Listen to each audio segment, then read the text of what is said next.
Duck Hunt, my friends. Welcome to the ign-uk-podcast. I'm Stu. I've got Chris Tilley with me. Hello, you got my pen. There you go. Thanks. Alex Simmons is here with me. Duck Hunt! Duck Hunt, my friend. And Daniel Creeper is here as well. Hey.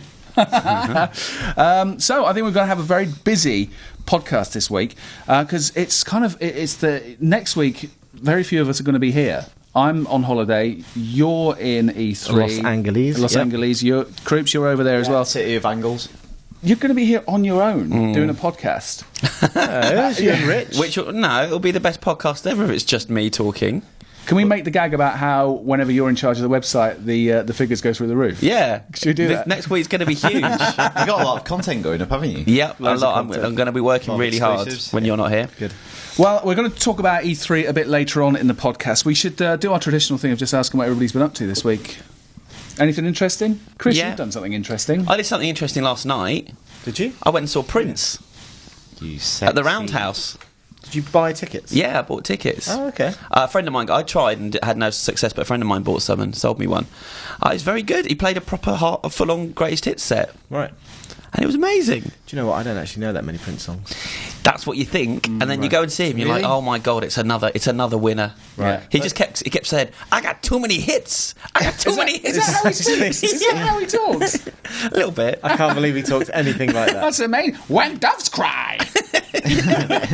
In a red carpet. It's about to rain. Gonna party like it's 1999. I'm Rick James. Loads of them. Mom, motherfucker. See, there's loads of Prince songs there. I don't know a Kiss song. Kiss is another one of those artists. I wouldn't even be able to tell you. God gave rock and roll Well, to you, Kiss that's about Kiss it. is one of Prince's songs that he played last night. you go. But Ding, Tom ding, Jones ding, had a ding, hit ding, with ding, it. Nothing compares with you. A Prince song that Nothing compares to you. To you. What did I say? Nothing compares with you. That's what I was singing. People next to you. That So is basically, Whistler. he's an artist, and other people have done his songs and made them more famous. Yeah, a few of them. Yeah. That happens quite regularly. Dylan, that's happened to quite a lot. All Along the Watchtower, big hit for Jimi Hendrix. Yes. This is probably going down well with all the 14-year-olds out there, isn't it? Springsteen. Natalie Cole had a big hit with Pink Cadillac. Natalie Cole. Where the hell did you dig that out? Sorry. Let's change the subject. What have you been doing, Alex? Building Lego. From? What? Building Lego. What Lego have you been building? New Ghostbusters Ecto 1. Ooh. And, well, you got it as well, Creepy. Yes, I didn't you? built it last night from the Kusu. You sound like Rain Man then. Kusu. Yes, I built it initiative. last night, and it was fun. From the I what? had fun. The Kusu. Isn't it Cusot? initiative. Well, it's Inspector double Clouseau. vowel for both. It's CWUS, where people submit user-created Lego sets, and then once it gets 10,000 backers, Lego are obliged to consider it, and if it's feasible, they'll put it into production. And that's what they did with Ecto 1, and you Yep. get all 4 Ghostbusters. Building is very fiddly build, Alex. Yeah. I've built a lot of Lego over the last year or so. It's very fiddly, a lot of little parts. It's a quality product. It is. I like building their little proton packs. Yeah. Although I couldn't get the nozzles quite straight. Because I know how OCD you are as well. So. But things like a lot of other Lego, you get nozzles, Chris. you get stickers. Like, so I bought 170 quid Star Wars B-wing. And What? Yeah, I know. Does this mean your daughter's going without this month? Yeah. No, this was a long time ago. No shoes for you. I got There's no a bit of Prince here. No shoes for you. She's wearing 2 B-wings to nursery. exactly. But with that, you got stickers to put on pieces, which I thought, this is 170 quid. A lot of pressure putting the stickers on as well. Oh man, tell me about it. Anyway, but on this, you get the little Ghostbuster sign already printed. Yes, nicely right. on the pieces. And you get a of nice Lego. quality book as well. It's got a nice weight to it. Yeah, so Hefty tomb. Yeah, my 4-year-old wanted. saw me, and she was like, "I'll build it with you, Daddy." It's like, I don't think so. She's not her Lego. This is my Lego. There is, from what I understand with this thing that's come out, what did you call it with the double vowels? Kusu. They're doing a female scientist pack next. Is that right? I believe that's just one. Audrey. Oh. Some of the great scientists have been female throughout the ages, Stuart. Ah. Mary Curie, for instance. Yes. Yeah. Come on. Well, some more. lots are submitted to Kusu, but that doesn't mean that they're going to build it. Right. So even if it wins Kusu, it might not get off. Even the if if it gets over 10,000, they consider it. Right. But because how many people had Zelda backing? But it's to do with That's a obviously licensing thing, It's isn't it? licensing, Of but it's course, also it's an engineering problem. Like if you create something that requires too many custom pieces to be built, you have to like create new tools to do it, and then it becomes just Like super expensive. unfeasible. That Kusu thing is a bit like, isn't it like that thing the American government brought in where petitions, if they have a certain amount of names on them, then the government has to consider them. And it was like, because recently, wasn't it kicking Bieber out of the States, and they had to release a statement. Oh, one was there was a Star Wars one. Star Wars one about building the Death Star. Death Star. But they answered that, didn't they? Yeah, in quite a funny way. So There's obviously some Star Wars fans working at the White House who wrote a really funny That reply. might be quite a good job to reply to some of those crazy petitions once they reach critical mass. Or just and then some serious ones as well. But that's the thing, like you'll get one funny one every year or something like that. Yeah. Well, I know the Probably not reply that to the Bieber one, just write a yes on it. Boom, sorted. He's gone. Make it happen. I'm really worried I've come across as a terrible sexist now. Good, you should be worried. Oh, No, you've come I'm across. really not. You've come across as a sexy terrorist. What? That's better. Have you done anything, Stuart? No. I'm off on holiday next week though, so I'm quite pleased about that. Yeah. Where are you going? Going over to Disneyland in Paris for a few days. Lovely. Yeah. On your own? You should bring your daughter. Yeah. Yeah. Exactly. Good. Find the next. enjoy that. Find the future next ex, Mrs. Reed. Yeah. Well, if Yeah. Can't wait. It's going to be good. And that's it, really. We better crack on with the news, I suppose, and find out what's been happening in the interesting world. Well, I'll tell you, the force has been strong this week. Because beef for curry. every day there seems to be Star Wars stuff breaking. Some of it official, some of it most definitely breaking? unofficial. Breaking? He's had your X-Wing in pieces. Has he? So, yeah, the first couple of days this week, we had TMZ, that well-known website that we all love to frequent, posting unofficial pictures from the set of... What's it stand for, I was TMZ? about to say the same thing. I'll find out for you. You find out while I talk about a big space pig. That's not a very nice thing to call it. Yeah, one of the pictures was looks like a big space pig, and that's what people are calling it. And it looks awesome. It's huge. Apparently, it takes 5 or 6 people to kind of work the insides of it. But big, practical, cool-looking aliens is what we're seeing. That's what we want. Actual real things. It's the Tatooine marketplace. Yeah. With the Has it fish been that's confirmed as that? That's what it looks like. Yeah. But have they actually confirmed it as being Tatooine? I don't think they've confirmed anything, but Right. There's a lot of things you can infer from what we've seen, like... But we've been back to Tatooine not so long ago. In Phantom Menace, we went back to Tatooine, didn't we? And even later as well, I think. Didn't he go back in the second one? Yeah. He's always going back. To rescue his mother. Yeah. But... That whole angry, I'm going to go and kill some sand people scene. Oh, yeah, that was the third one, then. Oh, that's the second one. That's when he starts to yeah. embrace the dark side. Yeah. Yeah. I haven't seen the second one. It's so bad. It's like sand on your shoes. Anyway. So yeah, what do we think of the pictures though? I think we've all been quite excited by the practical nature we said of this what... morning, like, there are actual things to take pictures of. Like, It's not just a green joke screen. that goes around Twitter, like, periodically, that's really getting quite boring now. But people go, "Oh, leak picture from the new insert blockbuster film," and it's just like a green JPEG. Yeah.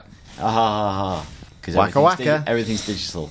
But there's stuff to take pictures of. There's stuff to delete. There's sets. There's actors. There's creatures. There's models. And one that was very exciting the next day was the Millennium Falcon. Looks like we were seeing being built. That's good news. And it looked huge. Yeah. J.J. Abrams was stressed. He was putting the stickers on himself. And then we had J.J. Abrams tweeting something, didn't we? As a riposte to all the leaks that were happening, Yeah. he took a picture of a letter that he hadn't written, and it said something to the effect of, I really wish people would stop leaking all the stuff, and they're saying, like, the Millennium Falcon is in the film. This is ridiculous. Yeah, I think... And he took a picture of a letter on top of the chessboard that's inside the Millennium Falcon. Yeah. Which I thought was very smart. cool. Yeah. Yeah. But there's been some real news as well this week. They're pumping out these directors. What? There's Is that like colonic irrigation? No. I thought that's how you get a gig in Hollywood. Josh Trank will be directing a Star Wars spin-off. Josh Trank, Another the director of Chronicle. You know what he should do? He should direct the film he's on at the moment and get that made, and then he can start worrying about Star Wars. Because the film he's on at the moment is Fantastic Four. Right. So he has a busy slate ahead of him. So we've obviously got the main Star Wars movie coming, the other spin-off, and now a second spin-off. So we've got the Gareth Edwards spin-off. Which one's the that? first one? It's the first one. It's just Right. like one of the... Yeah. Have they... So episode 7 is coming out when? Next Christmas. So Okay. And then- 2015. Yeah. Yeah. Spin-off 1 is 2016. Yeah. Summer. Spin-off 2, not I released think then it's anything yet. JJ, well, episode... 8, 9. Oh my god! Episode 8 the year after, and then a spin-off. I think the idea is that there'll be a spin-off and then one of the main films every year, kind of. We're milking that, aren't we? One is confirmed, is scheduled for December 16th, 2016. Yeah, okay. That's what we said. So that's not next year, then. That's at the Christmas period. No, it's J.J. Abrams is next year. Okay. God. You're right. No, I'm totally confused. Abrams is doing... He won't be around by then. It doesn't That's matter. true, yeah. He's doing the core films, Abrams, and then we've got all these spin-off films. Right. Okay. Cool. There you go. But it's very exciting. Again, a young, up-and-coming director, not someone too established, but someone who's kind of seems like a geek, seems like someone who's grown up with in the way that we have with these films. Who knows? What are they going to do with these spin-off films? What would you want to see? Like, there's always been talk of like them doing a bounty hunter movie. Gareth Edwards, you would think it would be some kind of, I don't know, basing it simply on his track record. He could do anything though, because he's a talented director. But some kind of monster movie. There's lots of big monsters in the Star Wars universe. I want to see a film about movie. either the Cantina band from a size. I was thinking, like Inside Llewellyn Davis. Yeah. Just something really out there. It's just weird. I was thinking the Cantina would be a good kind of starting point, a bit like EastEnders, you know. Everybody goes to the pub in EastEnders and everybody goes to the pub in Coronation Street. They should just like have it all set in the Cantina. Pint of blue milk. Yeah, pint of blue milk. I want to see a character piece on the Sarlacc pit. I want to see a tone poem on the... What, just everyone just down in 12 people, like 12 angry men, all stuck in the bottom of the Sarlacc pit, trying to work out how to get out. And then Boba Fett just plops in. There you go. Have that for nothing, Josh. So yeah, exciting news in Star Wars. I feel like there's more to come as well. I feel like they've not stopped. Oh, they're not going to stop now. What are they going to? Which director are they going to announce next week? I would like to see Duncan Jones announced as a Star Wars director. I think that would be cool. Anyone else? Yeah. Anyone else for any? Would be good. George Lucas. I'd love to see Edgar Lucas Wright, back in Star the Wars comedy. directing chair. Seriously? No. Edgar Wright. Star Wars comedy. That would be good. I tell you what. Edgar Wright. He's got nothing on at the moment. Nah. I tell you what. His schedule's wide open now. I tell you who'd be a good one is David Fincher. I believe he didn't work in some way, shape or form on Return of the Jedi. I think he might have done. Plus, he's a Star Wars fan. David Fincher Star Wars movie would be awesome. After Alien 3, it's unlikely, isn't it? But he's a different Fincher now, isn't he, from the What Alien about 3? In the Manor of Zodiac, like a 3-hour kind of procedural drama to work out who shot first? Yes. And at the end, you're still none the And then wiser. it's just ambiguity prevails, because that's what Fincher's all about these days. Awesome. We're sorted. Yeah, we There you should go. copyright that. More news this week, and a game has been announced, Dan. Mortal Kombat! X! He was assistant cameraman on Return of the Jedi. Yeah. David Fincher. It's all up. See, it's all up here somewhere. Yeah, He must have been really young. we're gonna. Yeah, it was a little toy camera. It's just there. So loads of stuff is kind of getting out ahead of E3. Cut through, Alex. That's what they're trying to achieve here. Share To a voice, avoid the white noise. Amazing mind share, bigger mind share. And one of the games to kind of jump early is Mortal Kombat X. Now, Ed Boon, the creator of the series, he's been teasing it for quite a while on their Twitter. don't think it's how he knows. Says his name. That their My Twitter. name's Ed Boon. Or it's going to be more fighting. I don't even know what I'm doing. I can't do accents. I could barely do my own. And they've been releasing posters that we've seen of like a spinal column, and he changed his Twitter background to the iconic Mortal Kombat logo. And then they dropped the announcement along with a really nice trailer showing two most famous characters, Scorpion and Sub-Zero, taking each other on in a kind of frozen forest environment. Well, half frozen, half burning. Getting that frozen dollar that everyone's going for these days. Yeah. I thought the opening we should of it. recut that to let it go. Let's do it. Well, I thought the opening bit felt quite a lot like the White Walker stuff in Game of Thrones. Yeah. Obviously, everything freezing as he kind of stands there. But I thought it was really cool. a great trailer. How does that actually translate into the game? There are sections of that trailer that almost look like It could looks be like next-gen gameplay. And also, what you have to remember, like UFC, if you're just got two characters on a smaller environment, no kind of open world, persistent systems, AI, you can probably get a lot more graphically from those boxes. So it's not so much the sort of visual aspect of it; it's more the way that it interacts with the background, and obviously because there's one bit there's a bit where Sub-Zero freezes like a tree branch and then snaps it off and uses it as like kind of a sword. Yeah, which is pretty cool. Now, obviously, they did Injustice, and there was a lot of kind of scripted events in there, but it did feel quite scripted, I thought. And once you'd seen the kind of big finishing move once, it's like, okay, I've seen you smash his face into the back computer. The coolest thing about the trailer, if it is indicative or even uses some kind of gameplay stuff, is I thought the fluidity of them fighting, because usually in fighters you can tell it looks like someone's pressing the button there. It looks like someone's pressing the button there. There's other fighters like Dead or Alive where like the kind of the blocking takes into account the attack. Yeah. So it's like a bespoke animation. Yeah. In this bit of gameplay, it looked like they were actually fighting. Yeah. And the kind of what's the word I'm looking for? Like the riposte. No, there's a special word for it. The counter. Right. The counter looks like it's contextual based on the type of punch. It looks like really like intricate martial arts. But that's what made me think it's not real. In terms of what they showed. Are you saying it's bullshit? Well, I'm just saying it's probably a target of what they're aiming for. Yeah. Might see a lot of that E3 next week. Would you like some Mortal Kombat feedback, though? Bloody love it. I have an email. I have an email on that subject from Andrew Voick, who says, with the announcement of the next instalment of the Mortal Kombat series, who are you hoping to pop up as a guest, i.e. inevitably DLC, console-specific? Bruce Lee. DLC? My exceptionally greedy hope would be for a whole series of horror movie icons. They already had Freddy Krueger in MK9. Why not Pinhead, Leatherface, or even Leprechaun? Preferably from his Leprechaun in the Hood incarnation. So who would you like to see? Anyone? Anything? Any character? It would be cool if they had a full roster. Like they obviously it seems the licensing around some of those characters is a bit more relaxed than other properties, because you got Michael Myers recently in Call of Duty. So a full-on roster of all great horror movie icons would be amazing. I basically just used this idea. It's not really a horror game, though, is it? Yeah, but it's not entirely out of... It's a gory game, isn't it? So it's kind of...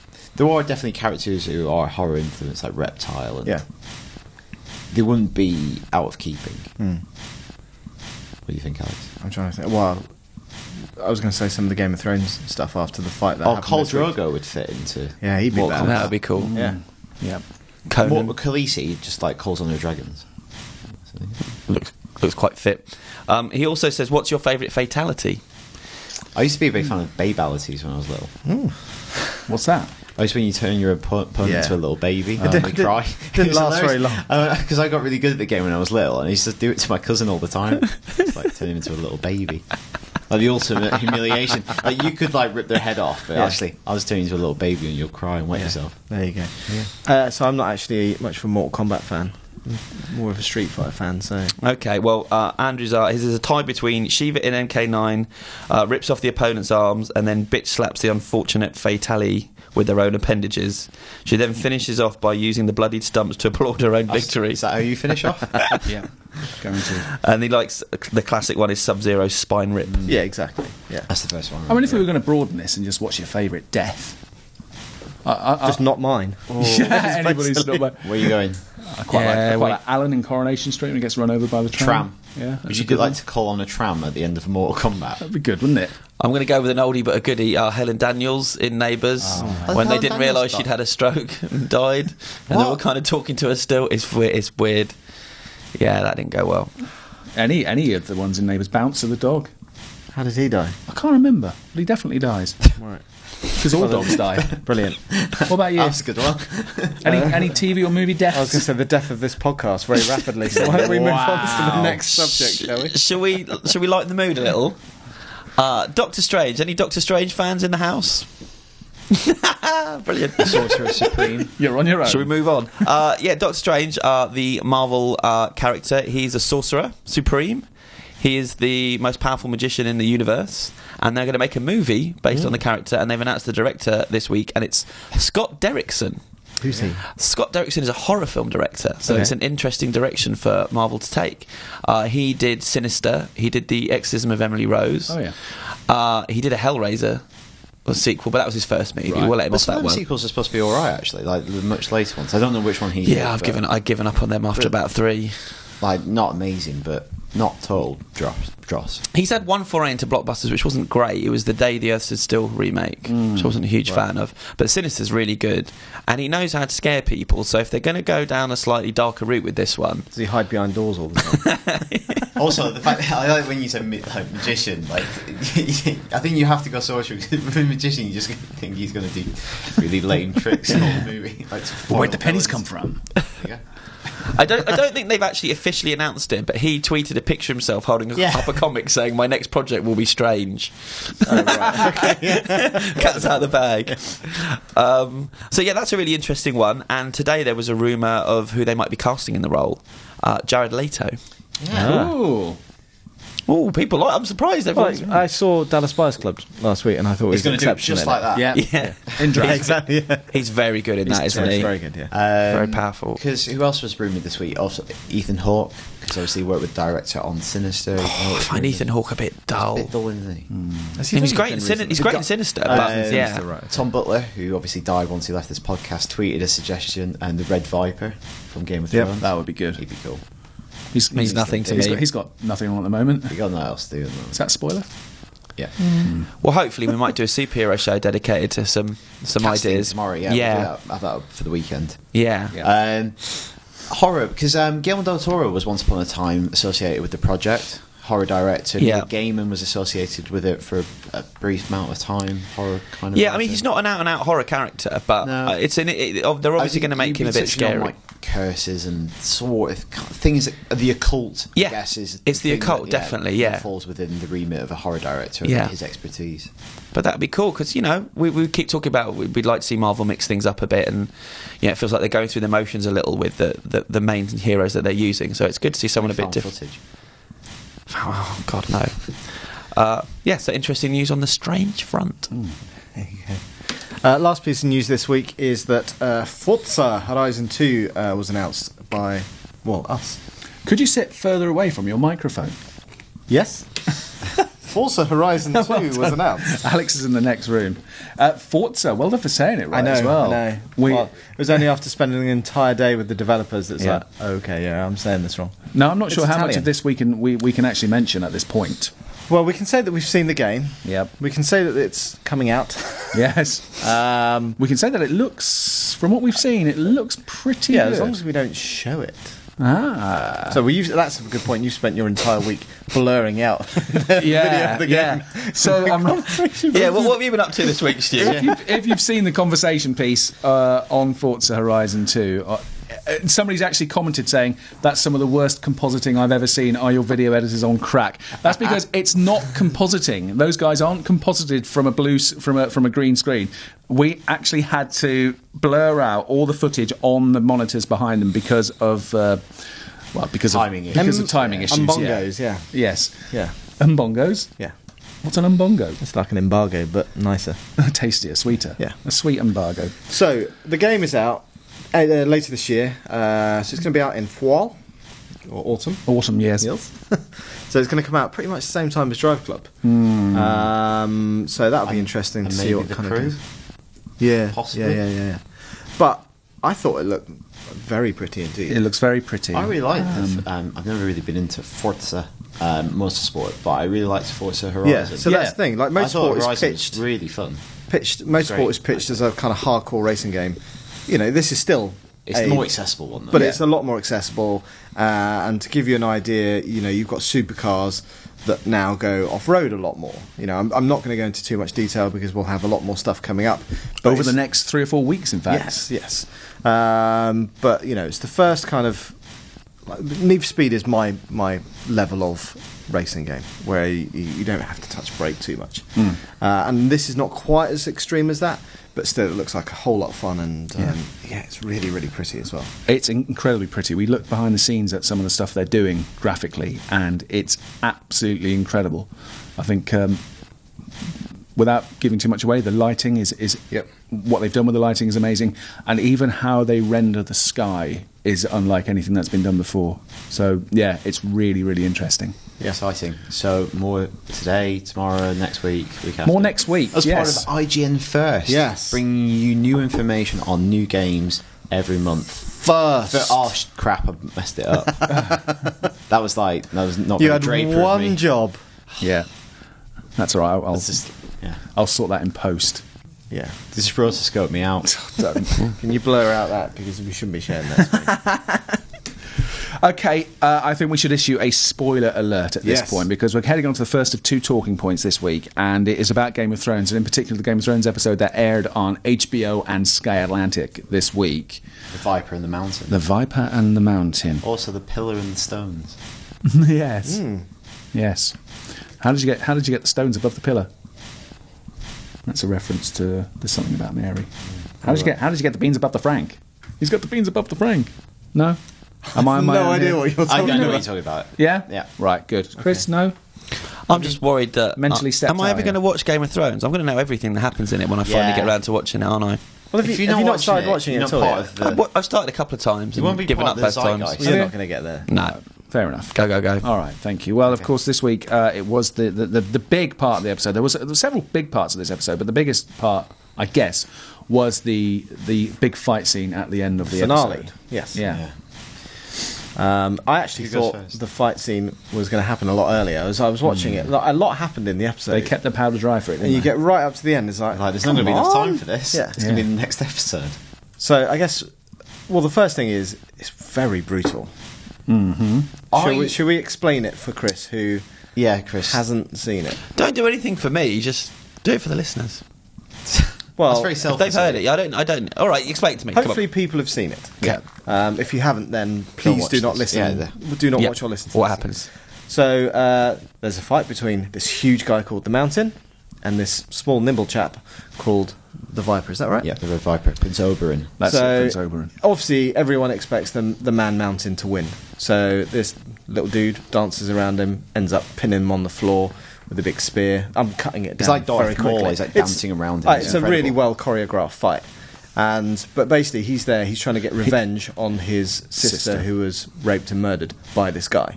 And he's trying to find out who is it that issued the order for him to go and rape and murder. And we know who it is. We know Yeah. it's Tywin Lannister that issued the And order. he's taunting him, trying to extract this kind of confession. Yeah. Even though he's like slashed his Achilles heel. Yeah. So he cut his Achilles heel, stabbed through the chest. And you think the big guy's down and out, and anyway, the Viper is so preoccupied with trying to get this information out of him. The other guy whips him off his feet, rolls on top of him, and then basically crushes his head, and his head pops. It's like he builds and builds. He punches him, knocks all his teeth out. Oh, yeah, and he yeah. gouges his eyes out. It's Blood really- is issuing out of the sockets. Really. and he He's keeps on going, screaming. and his head crumbled, like it just pops. It's There's properly blood gruesome. and brain. And Why this am I is, watching Game of Thrones? and Everywhere. It would be my point on it. My take on it is, like, I'm not squeamish whatsoever. Like, I've watched plenty of gory things. I'm not prudish when it comes to stuff like that. It doesn't bother me. I feel like films and TV, whatever, can use that stuff if they want to. But we're talking about that. We're talking about how gory and spectacular it was, rather than it's really sad and shocking that character died. We're talking about the way he died rather than the fact he died. Yeah. And I feel like it's almost... because Game of Thrones has had so many shocking events, it kind of has to outdo itself, and it's so kind of shocking that you talk about that more, and especially when I've heard people in the office, they're talking more about the effect of how he dies rather than the consequences. Yeah. And I feel like that dramatically, that's kind of just a little bit off.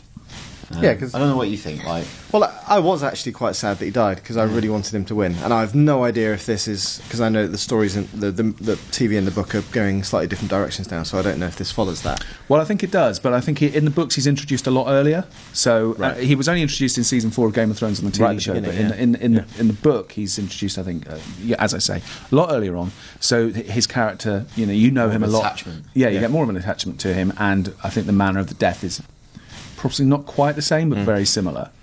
But there was definitely, from my perspective anyway, an expectation that he was going to win, even when I was watching it 2 weeks ago before this episode started. Yeah. So I wasn't expecting. But this is Game of Thrones we're talking about, isn't it? Yeah, and of course, and nothing pans out the way you think it's going to pan out. I'm really concerned because, of course, what this means is it's the possible death of. Say it. Tyrion. I've got a theory. Okay. And you backed up the theory this morning. So we haven't read the book. Obviously, no, I haven't read the book. So the Mountain was obviously slashed in the Achilles and then stabbed through the heart, or through the chest. I reckon he's going to die. Yep. So therefore, both of the warriors. So again, just adding context to it, little dwarf dude. He's accused of regicide. Yeah. So if the Viper had won, he would have been let free. It's death by combat. Trial by combat. So I've got a feeling that he's going to die, and therefore both are dead. It doesn't matter. As far as I know, it's the one that dies first in the ring. As far as I'm aware, that's the way it works. Whoever dies first in the ring, that's right. That's well, we'll see. But the other thing that you said this morning is, I think he's called the Viper because he poisons his weapons. Yeah. So the Mountain is probably going to die. I mean, he's lost the use of his legs anyway, because his Achilles have been hacked. Yeah. And he's got a sodding great big spear through his chest. But what do you think in terms of? Sorry, we'll bring it back on to what we're talking about. Right? Yeah. I think you're probably right, because the last time I remember seeing something as violent as this, it's going back a few years. Did you ever see the Gaspar Noé film Irreversible? I've never seen which is a really horrific film. Yeah. And there's two parts in that film there's one part that's referenced a lot, and there's a very long, very uncomfortable rape scene. But there's a part earlier on in the film where a guy goes to this club and batters another guy to death with a fire extinguisher, and it's a very similar thing to what happens in Game of Thrones. It doesn't cut away from this scene, and you basically see this guy's face just being caved in. You see his jaw hanging off, you see an eye hanging out of its socket, and it's really ugly. It's really uncomfortable to watch. And in the context of that, you kind of that's a film that is there to shock, and it's there to disorientate you. Whereas in Game of Thrones, which is more mainstream entertainment, I think you're probably right. It is a little bit more uncomfortable. Again, I would just reiterate, and there's another point I want to make, is, I'm not squeamish, and it's not the fact that violence, I think TV shouldn't use violence or anything like that, because it's basically, it starts off being King Lear. Like, he's gouging out his eyes, and obviously in King Lear it has certain thematic relevance. He's gouging the eyes out and crushing, and kind of do that. They kind of foreshadow it, I think, in the episode. Because we were talking about this morning. They're having that conversation about the dim-witted cousin who used to crush bugs, and it's almost like foreshadowing the way that he crushes in his head. Yeah. So they do try to set it up kind of like in a literary kind of way. But ultimately, I think it's just so spectacularly gruesome. It overwhelms the moment. Because it's nothing quite like Twitter.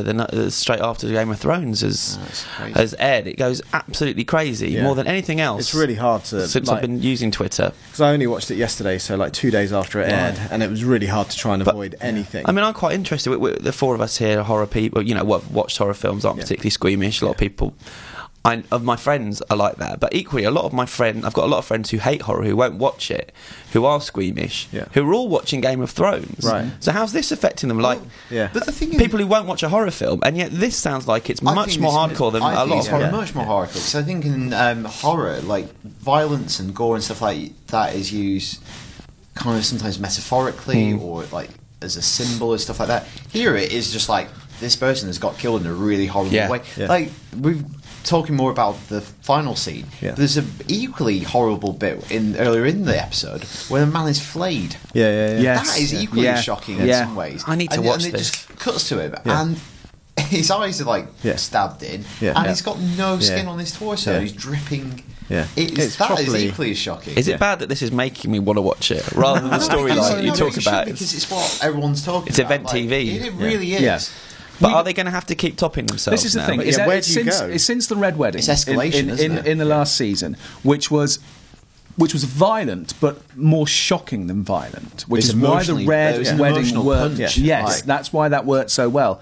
And you're right, Dan. This hasn't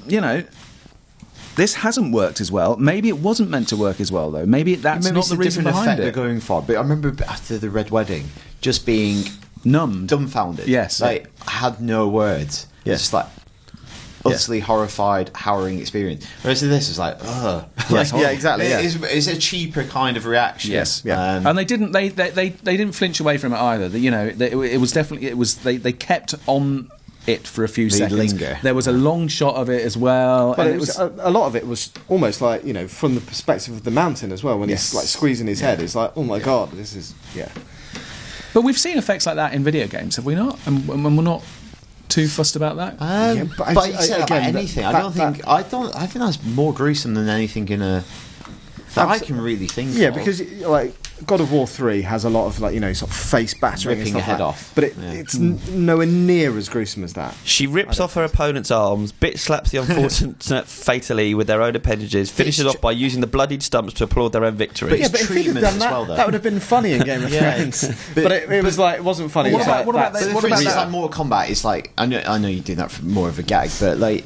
I guess it's tone and treatment and approach to it. Like Mortal Kombat has a very kind of heightened kind of sense of humour. The fact that you can also turn your opponent into a baby and stuff. Like it is incredibly violent at the same time. Well, what about the old hag in Wolfenstein that came out the other week? The one you did a video for. That's pretty horrible as well. When she's like she's right up in your face and she's got her jaw hanging off, and it's. I don't think that's peculiar or particular to video games above and beyond any other medium. I guess there's there's Two-Face in the Batman movies as well, which is really horrible to look at. Honestly, I thought this was next level, the Game of Thrones stuff. Yeah, I think from mainstream TV, you're seeing something there that usually would be the reserve of more extreme cinema. Yeah, like Asian cinema, something like Irreversible, that sort of stuff. Almost crossing over and coming into your house through your TV, and that's why it was particularly shocking. Because usually you have to go and seek that stuff out, whereas this, it was like everyone was watching it on a main TV show on a main TV channel. So, well, we'll see what happens next week, because traditionally episode 9 of Game of Thrones is the season where everything really. Well, it hasn't kicked off yet, has it? Apparently, it's just Jon Snow. Actually. Jon Snow next week. Is it 102 against 100,000? That's not going to go well, is it? That's not going to go well. So, let us know what you thought of this week's episode of Game of Thrones, and in particular the violence, the violent aspect of it. ign_UK feedback at ign.com. And yes, we know it's an unwieldy email address. Just the way it is. Let's try and get Duck Hunt at ign.com. See if we can do that. Get that, actually. Yeah, we'll have a word. We'll see. It's already taken. Do you know what? I think it would have to be UK_Duck Hunt ign.com, unfortunately. It's just how our emails are set up. Okay. Let's move on to another chat, because we already mentioned that next week it's E3, the biggest week in the gaming calendar, some would say. Yep. And the week that Chris is going to watch all of Game of Thrones while at work. You could do that. Yeah, because then I'll have something to add to the podcast next week. Or the week after. Yeah. Perfect. Job done. Lovely. So what's your thoughts about E3? Because we've had a lot of stuff that's been leaked out already. Yeah, so a mixture between leaks and, again, just jumping the gun. Yeah, so because it's a bit difficult, I guess. If you're a publisher and you think, right, it's the entire focus of the world, if you're into games, is on LA at that point. So do you announce your game along with 50 million other games, or do you try and get it out there a bit early so you've got the spotlight on your game only? But the problem that's happened this year, and it's increasingly built up to this point, so many big games have come out and either leaked or been announced already that it's a bit like shit. And it's actually resulted in some kind of awkward moments, like Mortal Kombat and Forza both were announced early, but exactly the same time. Oh dear. So everything they planned, everything they planned to try and keep the two apart, and then exactly to the minute. That's incredible. Whoopsie. Tuesday. See, I guess when E3 started many years ago, the media landscape was completely different. We didn't have social media. No.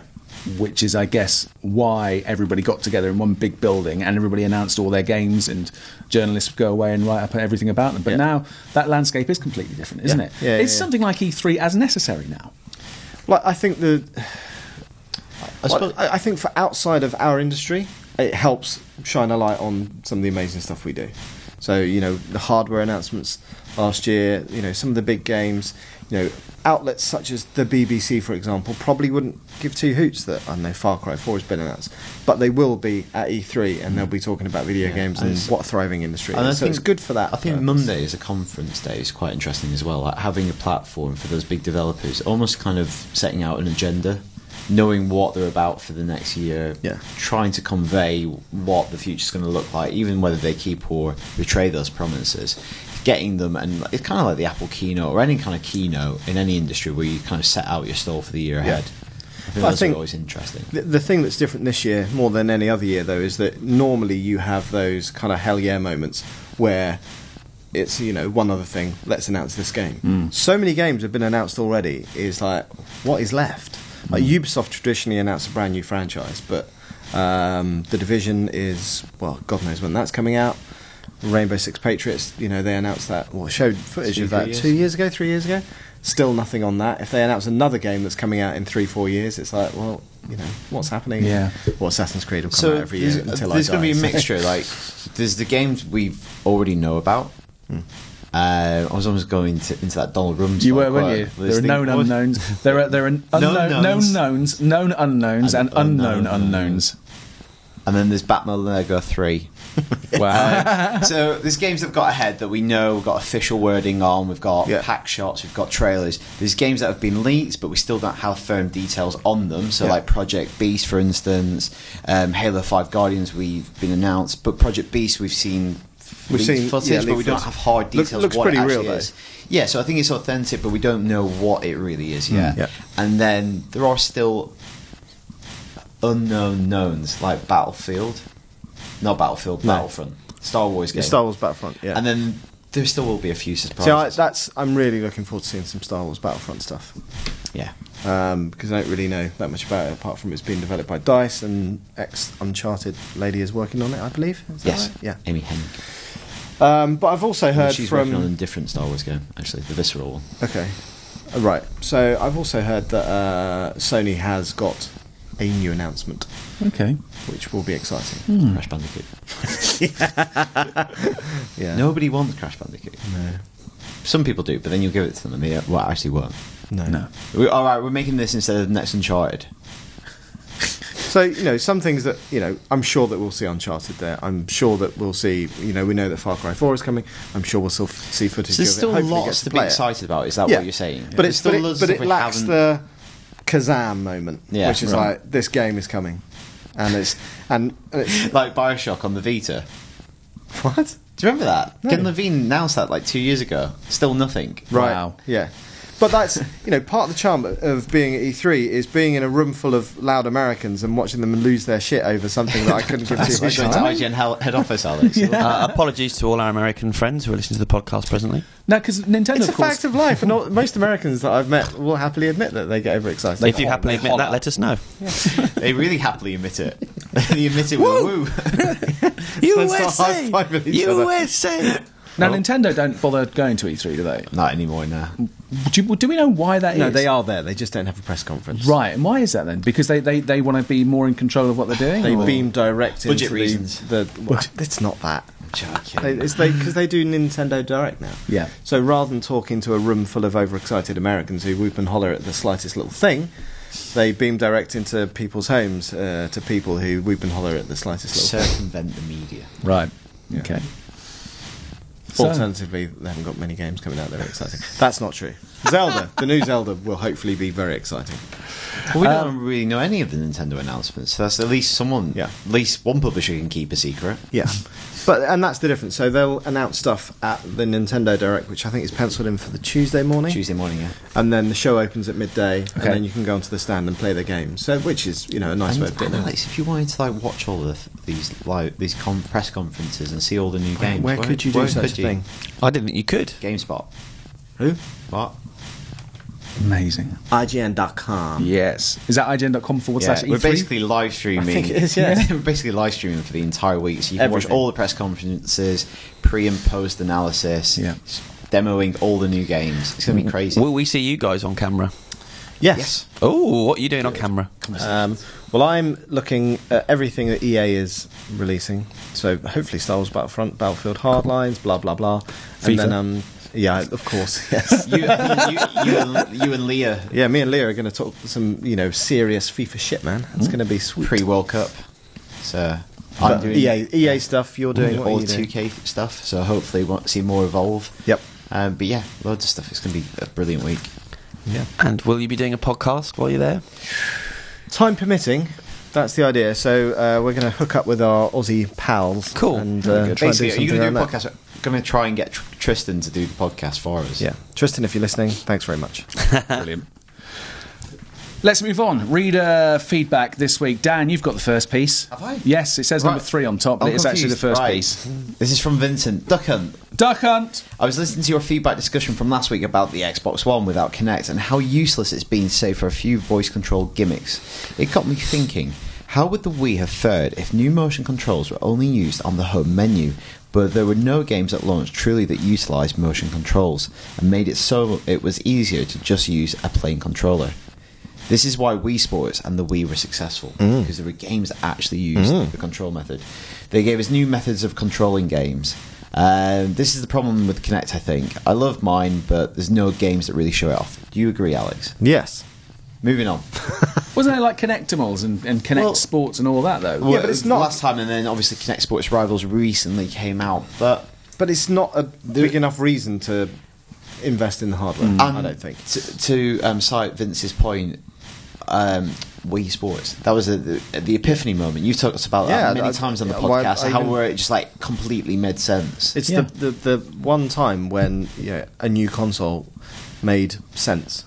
Like, because normally it's like, okay, well, I'll get that. Hardware and software in perfect alignment. Within 30 seconds, it's like, right, I get it. I remember the first time I saw it was in the window of Game on Oxford Street, and they had two people in the window demoing Wii Sports, and it was just, there was a massive crowd of people outside watching, because it was just like, oh my god. Kinect doesn't make sense in the same way when you pick it up and, you don't even pick it up. No, when you start using it, it doesn't make sense in the quite same way. Just sits there staring at you, Dan. Staring at you.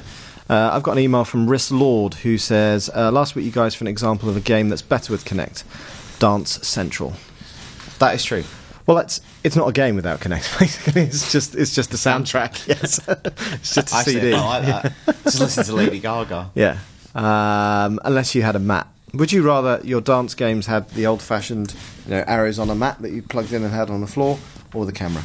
Well, I think the mat is more gamey, as in like it's kind of you're doing well here and not. Because I've played Dance Central and sometimes found it a bit unreliable because I was throwing some banging shapes. Is that right? Yeah, but I do like to freestyle, and sometimes I feel the mat limiting. Yeah, but it's true. But you can't do that in any dance rhythm game. Oh, okay. What happens though if you've got a really shiny floor? You could go arse over tit with that mat, or pull off some pretty awesome moves. That's true. Just spin friggin' hours dance, and hours and hours. Yeah. He's got some moves. Yeah, I've used MC Hammer. I always think back to Barcelona. Flash dance and MC Hammer. What, like throwing him up in the air? On crutches? Yeah, with his broken leg. Jeez. Yeah. And you just gently sliding down a wall. That wasn't a dance move. Oh, wasn't it? No. And there was nothing gentle about it. He was standing up. Next minute, he was face down and his nose I don't think anyone really knows what we're talking about, and maybe we shouldn't. Yeah. It reminded me quite a lot of this week's episode of Game of Thrones. Face by so much blood. Been such a nice night before then. Yeah. But luckily, you had a lot of alcohol to numb the pain. Honestly. Speaking of alcohol, Richard Knight says, Duck Hunt. I was writing in to say that I was shocked to hear about Prince Kamali ordering a double vodka Coke when offered a drink. I'm sure if it will make Chris Tilley feel any better, would you let him know that I once paid £34 for 2 bottles of Corona in a New York nightclub? I don't think you know about this. No, what's this? Last week, we were talking about one of the first times after Luke started work at IGN, we went to the pub, and you got around a bit, I told the story. You offered to get round it, and I was like, can I have a pint? And Luke went, can I have a double vodka and Coke? And your face just went, seriously? You were really pissed off. No, I do find it funny when people demand a double. But because I said to him, it's like everybody else is definitely a beer. You're like, I'll have a large wine. It's like 10 quid. You can't do that. That's not how this works.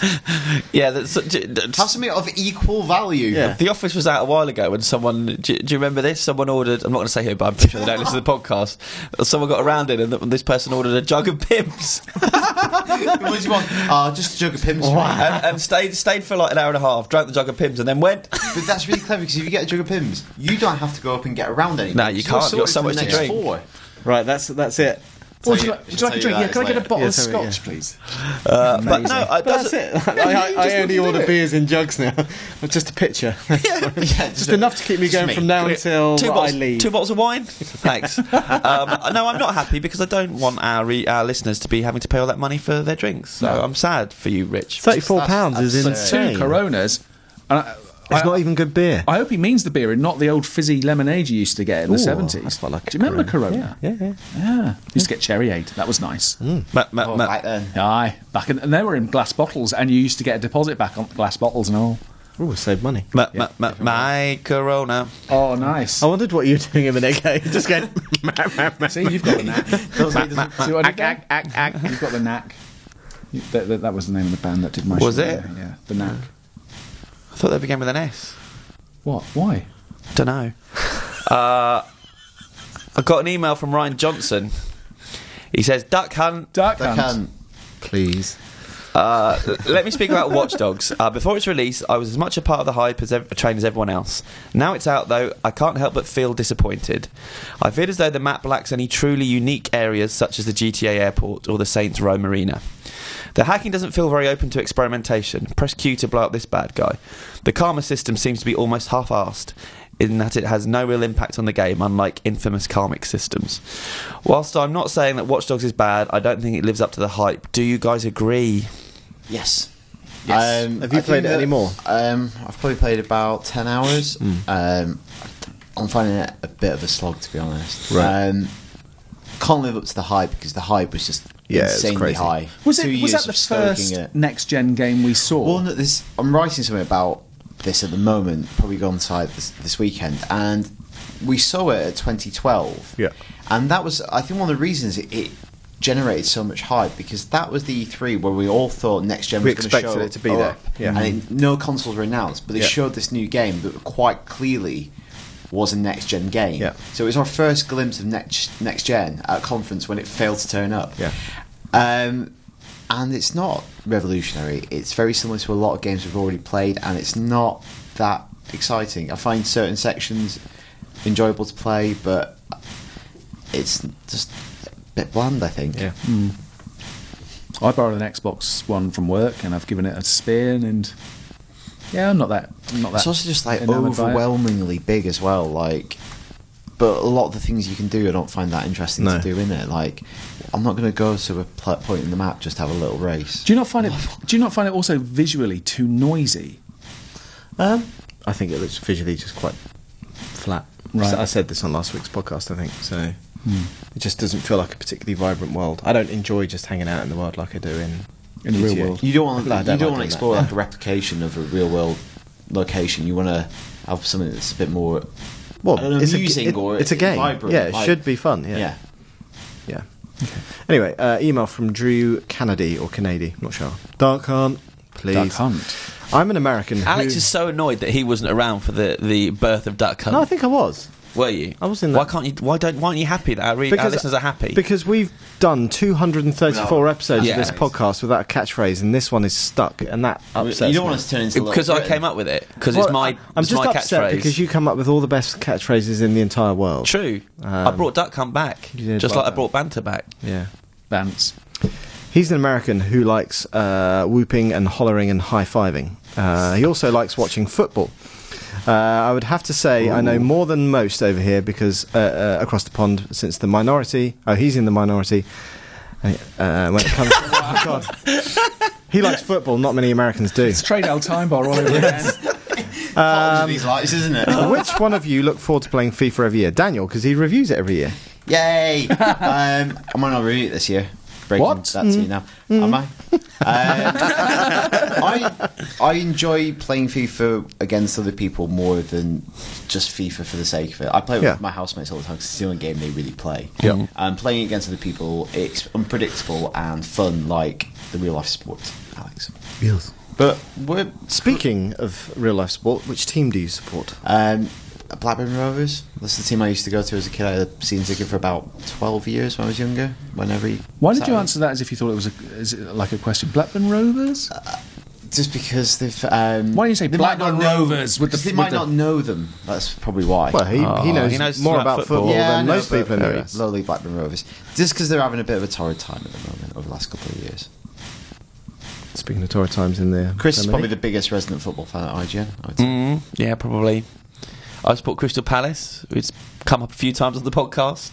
We've had our third best season in the history of the club this year, so that's been nice. Finished 11th in the league. I'm sure our listener knows that. So yeah, Alex, who do you support? Arsenal.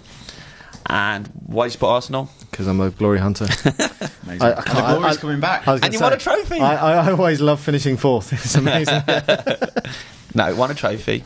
I usually finish second, but fourth. Yeah. Have you ever supported a team? Stu? No, football has never interested me. You watch it a bit, don't you? I thought you liked Arsenal. About the World Cup. I follow Arsenal. Yeah, You should be a Spurs fan. You live in Walthamstow. Is that? Well, that's quite near. I should be a Leyton Orient fan, really. They're just down the road. I've seen Leyton Orient play a couple of times. Are you looking forward to the World Cup, though? No. No. I'm already Drew sick to death of it. I bet Drew is. Are the US are they decent at the moment? They're all right. They've got a really tough group there. Yeah, they have. Germany and Portugal. They're going to struggle as much as we're going to struggle. Yeah. What do you mean last night? Oh, yeah. What was the final score? 2-2. Oh, it was 2-2. 2-2. Right, okay. Is Chamberlain injured? It looks so, like doesn't it, yeah. What, out of it? Ligament? I don't know. Yeah, they were ligament. That wasn't a real game last night, though. No, I watched bits of it. Yeah. It wasn't a real game. It was just to get them acclimatised, Chris. It was a bit. Well, it was a lot. It was just the B team. He was having a look at a bunch. So that they'd never played together, any of them. What's the England manager called again? Roy Hodgson. Roy Hodgson. Do you not think he looks like somebody's old grandma? He's got that look about him, hasn't he? That's disrespectful. Your poor old grandma. He's a did very look nice like man, though. Everyone likes Roy Hodgson. My grandma would do a good job of it, though. Would she? Yeah. Sorry, last question from Drew. What do you want to see in future FIFA games? I'll keep saying it. A game where the ball is a bomb. And bears that come on. We've said this many times on the podcast. I don't think we have we? Zombie football. Zombie football, yeah. The more touches you take, the more limbs that fall off. That's nice. How does that? And you're just heading it in with your head. I'd like to know who his team is. Oh, yeah, good shout. Drew, let us know who your team is. I saw that the weekend. And why you support them. Donovan became the top scorer in MLS history at the weekend. Good player. Is that Major League Soccer? Isn't Frank Lampard going to... Yeah, Apparently to a so, but team going to New that York. doesn't yet exist. It doesn't exist. It's only got one player. New York has not got David Villa yet. Yeah, that's the other player. He's one player they've got. So it's Wow. team. That's going to be a great selection in FIFA, isn't it? He's their first player. What a weird thing to This be. is a bit of a tangent, but it's a team that's been co-created by the New York Yankees and Man City. Wow. And they're going to play the first season in Yankee Stadium. Right. And they're kind of all their iconography and kit is an amalgamation of the two teams' colours and lettering. Oh my gosh. They've got a lot of money. But they've only got one player. I want Frank Lampard to come to a team like Crystal Palace though for a year or two when he can still be really competitive. Well, he can go to New York in 2 years and still he's in the England bloody team. Yeah. Well, yeah, totally. It's crazy. Yeah. It's crackers. They're saying this is his swan song for England, though, aren't they? Yeah, I think it is. Yeah. This email, subject header, wow. Subject header. Subject header. It's a World of Warcraft email. And this is from Benjamin Stannard, and he says, why are you guys still trying to attack Nintendo? Oh. Don't you feel a bit silly now that Mario Kart has sold 1.2 million copies in 3 days? I feel so silly that we recommended it as our game of the week last week. Yeah. Why did you do that? I don't really understand what that means. I think if we hadn't have recommended it, it probably would have only sold about 6-7 copies. 6 copies. Yeah. I don't think we're not anti-Nintendo at all. We just gave Mario Galaxy our game of the generation as well. And we recommended... And we did a week's worth of Mario Kart content. Yeah. And I spent all week doing a video about Mario Kart shortcuts. I don't really get that. I think there's being anti-Nintendo and then just speaking objectively or subjectively sometimes about the things that they do and critically reporting the news. But we're like that with all publishers. Yeah. It's not just Nintendo. I think we've probably been more critical of Microsoft over the last year than... And Ubisoft as well. Yeah. So I don't think that's really fair at all. I think, I think that there can be an element of frustration sometimes when a company does something that doesn't chime with you don't think is a particularly good idea or you think is a misstep. And I think that frustration will air itself on something like the podcast. Yeah. Because we're all fans of these things here. Yeah. And when you see something that isn't going to work out or doesn't look as if it's going to work out, you are going to get upset and frustrated and you're going to talk about it. Yep. And we're all paid to be pundits of various things. Yes. And... Because you're paid by Sony, aren't you? Alex is paid by Microsoft. Yeah. I'm paid by the highest player. Whoever, you're just out there. Yeah. Changes every week. Sometimes we play devil's advocate. We do. You're a bit cheeky like that, you are. Yeah, I'm Catholic. Next. Last couple of bits of feedback, I think. Yes. This is from Ryan. Ryan's talking about the games of the last console generation, which we talked about last week on the podcast. Actually, on a side note, we ran the IGN list of the top 100 games, and then we asked you to vote for your top 100 games. That list, the user-generated list by the IGN readers, is now on site as well. So if you want to check out what you picked, and you can't complain about that one, because that's all on you. He said... you missed quite a few games on the list. We talked about Fallout 3. Yeah, you did miss those games. Yeah, Alex. And he says you didn't really talk about going back and revisiting them. He He says, what are your thoughts on going back to play classics that you may have missed for whatever reasons? Do you do it? Can you be bothered? Or would you rather be playing something new? I think this extends to like film movies as well. And books or whatever. Yeah. Like the classics. How do you ever find time to revisit? Or are you always about what's next? It's not just classics, I don't think, either, though. It's with movies as well. It's movies that there's a buzz about. And if you don't watch that movie when there's a buzz about it, the chances are you're just not going to get around to watching it. Yeah. Do you know what I mean? Yep. Yeah, like films that are, I don't know, more than 3 months old, I often forget about it. Yeah. It's only when I go through a best of the year list to go, oh yeah, I should really watch that. I catch up with a lot of stuff on Sky Movies. So it's 18 months down the line from when it's come out. But I don't find much time to revisit stuff. I used to rewatch quite a lot of stuff, but now there's just too much out there with all the good TV as well as all the good movies. There is now. a lot of stuff, you know, 10, 15 years ago, I wasn't watching as much TV as I am now. I don't think many of us were. The only slight difference I can see with video games above other kinds of media is you need a certain type of technology to play certain games. Like they've made older games sometimes accessible through remakes or through virtual consoles or downloads or whatever. But if you want to play something that might not be available, you might have to make a more significant investment in buying the old console, tracking down a cartridge, and that makes it much harder to do. It's like trying to, if you could only read Frankenstein if you get the original manuscript, or something like a first edition, like even more recently, it's a bit like a hurdle, isn't it? Like, you know, I don't have an Xbox 360 and PS3 in my front room anymore because that's where my Xbox One and PS4 was. And so if I want to play that game, I've got to unplug it or plug something new, and it's just a bit like, I'll not play any new games because there aren't any on the next generation. But do you know what I mean? I just watch pointless. Yeah, I do try to divide my reading and my film watching up into new stuff and classic stuff that I haven't got round to watching. So do you have a long list of classic stuff that you think one by one I'm going to go through and take? Yeah, vaguely. Right. There's in the back of my head really. There's you want to have seen every Hitchcock and every Kubrick and. You know, I've not been a huge Western fan, but there's lots of classic Westerns that I need to catch up on. I did a lot of that when we did the top 25 Westerns feature, actually. Right. Doing this job can be quite handy for filling in the blanks. Yeah. Did you watch High Noon? Yeah. It's great, isn't it? Is there a really egregious classic that you've never, like... There's a David Lodge novel where there's loads like English professors around and they have to play this game, like confess what great work of literature have you never read, and everyone says stuff and they're like, oh, fair enough, and then one guy says Hamlet and everyone's just like really shocked. Is there one thing that you're a little bit ashamed of? Well, one of them is definitely 2001 Space Odyssey. You've never seen it? Because I've been waiting to see it in the right way. I don't want to see it on my telly. I want to see it with a live score at the Royal Albert Hall or a special screen at the BFI. Sure. So, and I believe there's going to be a sci-fi season happening soon at the BFI, and it's going to be there. So they're restoring it, or they have restored it, and it's coming out, I think, September. Did you go see it and it broke?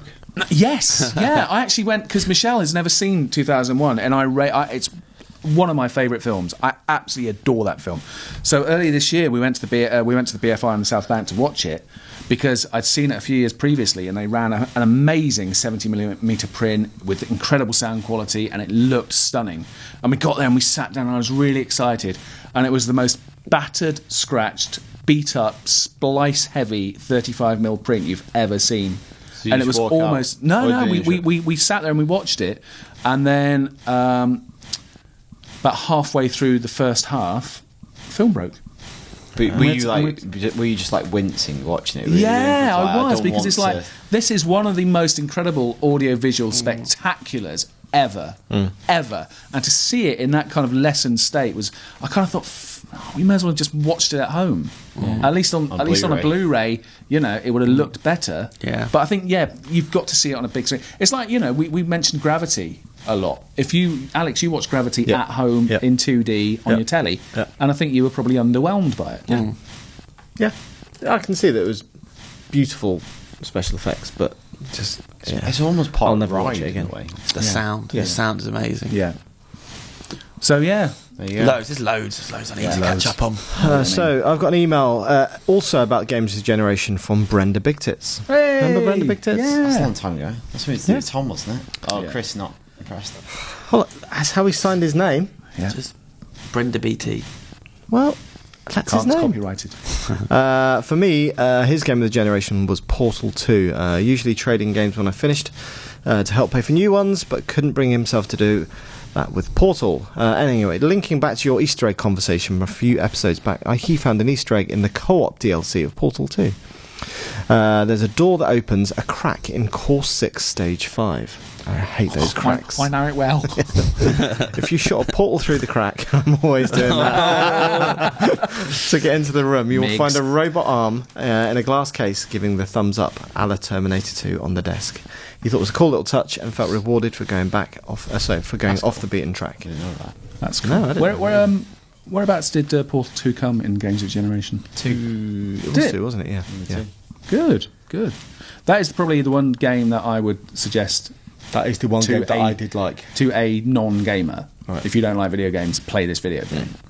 Because it's just the story and the humour and the gameplay is just brilliant. Potato. Yeah, it's just great. Really good. Last bit of feedback, Chris, I think. What's our feeling on swearing on the podcast? Are you reading someone's name out? No, there's a swear in there. Well, I think it's necessary for the context of this. Agreed. I'm going to swear. And it's your fault. My. Yes. You'll see. This is from Andrew Goodband, who says, Duck Hunt. Duck Hunt. That wasn't the swear. He says, my favourite game of the last generation was Far Cry 3. I can't think of any other game where I had more fun. Also, in podcast 168, Alex was talking about Far Cry 3 and the sea turtles in it, and how he liked to bomb them, and in his words, oh, sea turtles, when I fucking gave them some of it. You do say that. Yeah, probably. I've never laughed so much. It's my favourite podcast. There you go. I do vaguely remember that. Yeah, no, I kind of. I do. I remember that as well. So he picks Far Cry 3. Yeah. Good taste. Agrees with me. Is it clearly Andrew's a big Alex Simmons fan? Yeah. Are we? Stu, we're going to do a. You going to say something? Yeah. Well, I've written on here. Right there. Look. Do you want to explain those, Stu? No, you go ahead, Chris. Okay. Well, what are we on? We're on podcast 234. Yeah. So we got podcast 250 coming up, which is a landmark. 16 weeks' time, if my math is correct. Which is around... Probably Gamescom. Sorry. It's always Gamescom. Yeah. Around 4 months' time. And so we've been talking about doing a compilation of the best bits of the podcast. But that means there'll be 249 podcasts for us to listen to. That's quite a lot, isn't it? Which is a lot. So we were just wondering and hoping if people out there have any memories like Andrew does of funny things that have happened or moments that they liked, drop us a line, let us know, and we will stick it on this almighty 250th. Because we started listening to some of the old episodes in the office the other day. It's really nostalgic. It is, yeah. God, we didn't do it very well, did we? And some would say we continue to not do it very well. But back then we spent all week planning it. But yeah, we'll hear some voices as we go along now. We'll hear some voices from the past. Yeah. Your Matt, your Martin, your Orlando, your Keza, your sad Dan Kilby. Yes. Oh, you know, Kilby wants to come back on the podcast to talk about his journey and where the journey he's gone on. Really? Does he? Yeah. Well, as a story of inspiration. Yeah, and we could play rousing music in the background. Totally do that, and then we could just send him out to buy a packet of crisps like we used to. And then we can have a soundboard of all the stupid things he said. Oh yeah, you used to go on little adventures, didn't you? Going and getting stuff, and he had to come back. Yeah. Why did we do that? Why was he wearing a crash helmet that podcast? Because he was breathing too heavily. And we had those. Oh, it used to be much funnier. It did, didn't it? It used to be much more childish. Oh, that was it. Shall we? Yeah. All right. So 250's coming up. So let us know your favourite clips, and let us know if there's something you'd like us to do for 250. If you'd like us to have a meet up with you guys, or if you'd like to come in and watch us film podcast 250. What should we bring back? Yeah. Which feature? Should we get everyone back? Nah. All right. Not Tom. Not quite. Not Tom. Not Tom. No. He's awful man. I'm seeing Tom tonight. Yeah. I'll tell him you said that. I thought you said he was dead. Yeah. That's Tom what we went for when people aren't on the podcast. The butler did it. Died. That's what he did there. So there you go, ign_uk feedback at ign.com. That is the email address. I know it's an awful one, but that's all we can do. Now, out this week, games and movies for you to have for 4 hours. Let's do games first. And Murdered Soul Suspect. Murdered. What the hell was that? Scottish. Tag it. Yeah, exactly. Have we got any Scottish games? No. So Murdered. It's not set in Scotland. It's set in Salem, Massachusetts. Yeah. Which I was there recently. Did you see any witches? I saw some new Wiccans. Oh. A lot of Wiccans live around that area. Any cats? It's like the official, it's kind of the Celtic religion. Oh, is it? Right. Yeah. I didn't it's know the that. thing that's kind of... Well, look on deformed into Wikipedia. ritual. That'll tell It's you. a bit. Thanks. Maybe. It's a bit religion. Wicker Man. Did you see Right. any Soul Nature Suspects while you were there, Dan? No, I didn't. So Dragging it back on it's course. kind of like... are you reviewing this? Am I reviewing it? No, Lucy reviewed it. Yes. Am No, I, I mean, in am the I context of reviewing this her week. review? No, you go for it. Knock yourself out. 230 how many podcasts and they still don't know how it works. This is the worst out this week we've ever done. Well, so Soul Suspect is out this week, and it's about, isn't it, a private investigator from the afterlife, something like that. Podcast Beyond that has nothing on us. So a guy has been shot many times in the chest. It's He died.